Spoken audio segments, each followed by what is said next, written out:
Halmashauri Kuu leo imefanya pia uteuzi wa viongozi kwa kufanya mabadiliko madogo ndani ya Secretariat ya Chama cha Mapinduzi. Na mabadiliko hayo tutaanza na ndugu Agrey Mwandri ambaye yeye ameteuliwa kuwa naibu katibu mkuu wa Chama cha Mapinduzi Bara, akichukua nafasi ya ndugu John Mongela.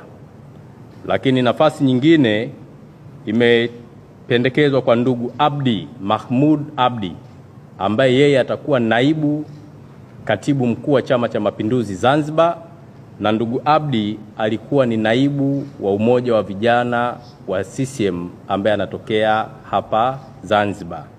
Lakini nafasi nyingine ameteuliwa ndugu Paul Chacha, huyu ni mkuu wa mkoa wa Tabora ambaye amechukua nafasi ya idara ya organization ambayo ilikuwa inashikiliwa na ndugu Isa Usi Gavu.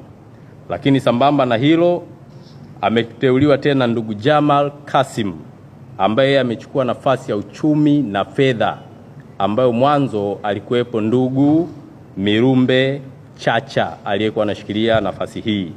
Lakini pia halmashauri kuu imeteua mjumbe wa kamati kuu ndugu Rahma Kasim ambaye amechukua nafasi ya ndugu Raila Burhani Ngozi ambaye yeye alipata uteuzi wa kuwa mkuu wa wilaya hapa Zanzibar. Lakini wajumbe wengine wa Secretariat kwa maana ya katibu wa NEC itikadi, uenezi na mafunzo ndugu Kenan Laban Kihongosi anaendelea na nafasi, lakini ndugu Rabia Hamid ambaye anaongoza idara ya Suki anaendelea na nafasi, lakini pia katibu mkuu wa Chama cha Mapinduzi ndugu Asha Rose Migiro anaendelea nafasi ya kuwa katibu mkuu wa Chama cha Mapinduzi.